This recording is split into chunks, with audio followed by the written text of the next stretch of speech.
दोस्तों, बिहार लोक सेवा आयोग के द्वारा जो है टीचर भर्ती से रिलेटेड एक नया नोटिफिकेशन जारी किया गया है। आप देख सकते हैं 2 तारीख को ये नोटिफिकेशन जारी किया गया है और इस नोटिफिकेशन में ये बताया गया है कि आपका जो डॉक्यूमेंट वेरिफिकेशन होगा क्लास 9 10th का और 11 12th का, वो कब होगा और कहाँ होगा। ठीक है, साथ ही आपको कौन कौन से डॉक्यूमेंट लेके आने हैं, क्या क्या लेके आना है, ये भी आपका बताया गया है। और एक कन्फ्यूजन और भी दूर हुआ है कि जो फीमेल अभ्यर्थी हैं जिनका जो है मायका का एड्रेस वगैरह पे कुछ जो है वो आपका डॉक्यूमेंट है और कुछ जो है वो अलग है, तो वो भी आपका यहाँ पे क्लियर हो जाएगा, वो भी आयोग के द्वारा क्लियर कर दिया गया है। तो आइए हम लोग देखते हैं क्या कुछ बोला गया है आयोग के द्वारा। पहले तो ये नोटिफिकेशन जो है आपका 2 सितंबर को जारी किया गया है। ठीक है, और इसमें 2 सितंबर को जारी किया गया टीचर वालों के लिए, और उसमें क्लियर कर दिया गया कि कैंडिडेट को जो है वो डॉक्यूमेंट वेरिफिकेशन के लिए अपेयर होना है। कहाँ अपेयर होना है, तो उनका जो डिस्ट्रिक्ट हेडक्वार्टर है वहाँ पे अपेयर होना है। और उनका डिस्ट्रिक्ट हेडक्वार्टर का पता कैसे चलेगा, तो उनका जो परमानेंट एड्रेस है वही उनका जो है मेन डिस्ट्रिक्ट माना जाएगा। तो ऐसे में अगर कोई भी फीमेल अभ्यर्थी है, ठीक है, तो उन्होंने जहाँ पे अपना जो है परमानेंट एड्रेस फिल किया है उनको वहाँ पे जाना चाहिए, चाहे वो मायके का एड्रेस हो या फिर आपका जो प्रेजेंट एड्रेस हो, आप उस जगह पे आपको जाना चाहिए जहाँ की जो है आपने परमानेंट एड्रेस के रूप में फिल किया है। तो ये आपका कन्फ्यूजन दूर हो गया होगा। इसके बाद फिर आयोग के द्वारा आगे बताया जा रहा है कि आपका जो डॉक्यूमेंट वेरिफिकेशन होगा, जो 26-23 का जो एडवर्टाइजमेंट नोटिस निकाला गया था उसके अकॉर्डिंग होगा। और यहाँ पे ये क्लियर कर दिया गया था 26-23 वाले में, ठीक है, कि माध्यमिक और उच्च माध्यमिक वाले का जो डॉक्यूमेंट वेरिफिकेशन है वो 4 तारीख से लेके जो है 12 सितंबर तक किया जाएगा। और इसमें जो है जो बाहरी छात्र, मतलब जो राज्य के बाहर के छात्र हैं, उनका कहाँ पे होगा, तो पटना मुख्यालय में उनका जो है डॉक्यूमेंट वेरिफिकेशन किया जाएगा। और कल जो आपका नया आया है आपका नोटिफिकेशन, आप देख सकते हैं ये आपका जो है 2 सितंबर का है। ठीक है, तो इसमें ये क्लियर कर दिया गया है कि आपको कौन कौन से डॉक्यूमेंट जो है वो अपने साथ लेके आना है। आप यहाँ पे देख सकते हैं लिखा गया है कि जो माध्यमिक और उच्च माध्यमिक के विद्यार्थी हैं उन्हें जो है क्या कि डॉक्यूमेंट सत्यापन के लिए आना है और इन चीज़ों को लेके आना है, जैसे कि सभी मूल प्रमाण पत्र, ठीक है, सभी मूल प्रमाण पत्र होना चाहिए, नवीनतम पासपोर्ट साइज फोटो होना चाहिए, ठीक है, और कितना फोटो होना चाहिए, तो 2 फोटो आपके पास होनी चाहिए। ऑनलाइन आपने जो फॉर्म भरा था तो उसका आवेदन का आप प्रिंट पहले निकलवा ले, ये आपका लगेगा। उसके बाद फिर एडमिट कार्ड का आपको फोटोकॉपी लगेगा।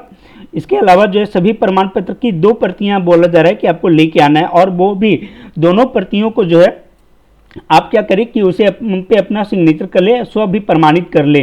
तो ये यहाँ पे बोला गया है। इसके बाद ये कहा गया है कि आपको जो है जो भी डॉक्यूमेंट आप लेके आ रहे हैं उनको जो नीचे दिया गया जो चेकलिस्ट है, आप इस चेकलिस्ट के अनुसार जो है उसे सजा लें। ठीक, तो आप देखो पहला चीज़ तो ये आपका क्लियर हो गया कि क्या क्या लेके जाना है। ठीक, उसके बाद फिर कितना लेके जाना है, तो 2 फोटोकॉपी 2 कॉपी जो है हर एक का लेके जाना है, सबको जो है स्व भी प्रमाणित करके ले जाना है। ठीक, और उसके बाद फिर क्या है कि यहाँ पे किस तरीके से आपको जो है अरेंज करना है ये आपको बता दिया गया है। जैसे कि अब पहले आधार रहेगा, उसके बाद फिर जाति रहेगा, अगर आप आरक्षण का लाभ ले रहे हैं तो, ठीक है, उसके बाद निवास प्रमाण पत्र, दिव्यांगता है तो उसका प्रमाण पत्र, और ये सारे अगर आप अप्लाई हो रहा है तो वो चीज़, अगर आप नियोजित शिक्षक हैं पहले से, अगर आप टीचर हैं तो आपका जो है उससे रिलेटेड डॉक्यूमेंट यहाँ पे लगेगा। ठीक, उसके बाद फिर जो भी आपका जो है सीटेड बीटेड ये सारा प्रमाण पत्र है वो आपका लगेगा। फिर दस्तावेज जो होगा वो लगेगा। फिर जन्म तिथि दस्तावेज ये भी आपका क्लियर कर दी, जैसे अगर आप ग्रेजुएट है तो ग्रेजुएशन का जो है सर्टिफिकेट वगैरह वो सारा कुछ आपका प्रमाण पत्र लगेगा। जन्म तिथि के लिए जो है आपका मैट्रिक का सर्टिफिकेट लगेगा। ठीक है, ये सारी चीज़ें आपका बताया गया है।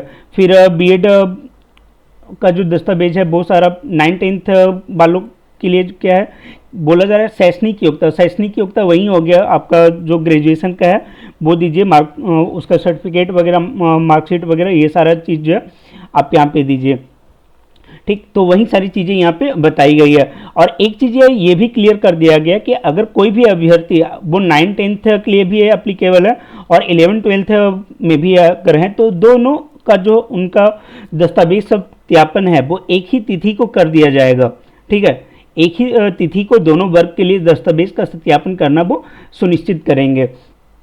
तो ये चीज़ें जो है आपका यहाँ से क्लियर हो जा रहा है। इसके बाद क्या है कि दो चीज़ें उन्होंने और दिया है। एक तो क्लास 11-12 के लिए, देखो जो क्लास 11-12 का डॉक्यूमेंट वेरिफिकेशन है ये आपका 4 तारीख से लेके जो है 7 तारीख तक हो रहा है। कहीं कहीं पे कुछ सब्जेक्ट के लिए जो है 8 तारीख तक भी जा रहा है, लेकिन ये पहले आपका क्लास 11-12 का डॉक्यूमेंट वेरिफिकेशन होगा, उसके बाद जो है आपका जो है 9-10 का डॉक्यूमेंट वेरिफिकेशन होगा। और यहाँ पे सारा कुछ क्लियर कर दिया गया है कि आपको जो है किस सब्जेक्ट का कहाँ पे होगा, मतलब किस डेट में होगा, ये भी क्लियर कर दिया गया है। जैसे आप अगर देखो अररिया में, तो वहाँ पे इंग्लिश का, इतिहास का, ये सारा जो है वो आपका 4 तारीख को हो रहा है। लेकिन जो अकाउंट्स का है, कंप्यूटर साइंस है, मैथ है, ये सारे सब्जेक्ट जो है वो आपको अलग अलग डेट में हो रहा है। कुछ जो है 5 तारीख को हो रहा है और कुछ जो है वो 7 तारीख को हो रहा है। ठीक है, तो ये आपका अलग अलग सब्जेक्ट के अकॉर्डिंग अलग अलग जिलों में बताया गया है। आप यहाँ पे पूरा लिस्ट चेक कर सकते हैं। यहाँ पे हर एक डिस्ट्रिक्ट वाइज जो है बताया गया है। अरवल है तो अरवल में मैथ किस डेट में हो रहा है, आपको देखोगे तो दोनों में आपको डिफरेंसेज में भी मिलेगा।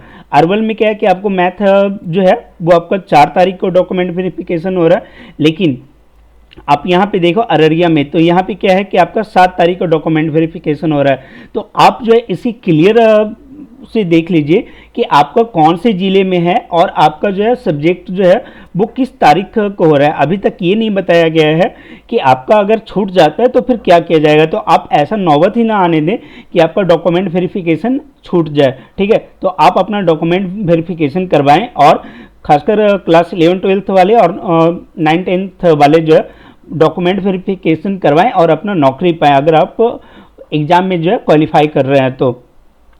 ठीक, तो ये सारी चीज़ बताया गया। फिर अगर आप हम लोग यहाँ पे जाएं तो आउट ऑफ बिहार वाले का भी यहाँ पे जिक्र किया गया है। ठीक है, लंबा लिस्ट आयोग के द्वारा जारी किया गया है 20 पेजों का। तो वहाँ पे हर एक जिले के बारे में आपको बताया गया है, हर एक जिला के बारे में, हर एक आपका सब्जेक्ट के बारे में। लेकिन आप अगर देखोगे तो सभी में जो है आपका 7 तारीख तक लगभग ये कंप्लीट करवा लिया जा रहा है। कहीं कहीं पे कुछ सब्जेक्ट का है जो कि आपका 8 तारीख को जा रहा है, लेकिन आप फिर भी जो है एक बार गो थ्रू हो लीजिएगा अपने डिस्ट्रिक्ट के अकॉर्डिंग।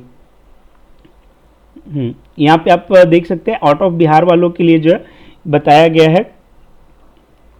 ठीक, आउट ऑफ बिहार के जो भी है, जैसे अगर उनका सब्जेक्ट जो भी है, जैसे अगर आपका जो है समाजशास्त्र है, संस्कृत है, हिंदी है, तो उनका कब हो रहा है, उनका 9 तारीख को हो रहा है।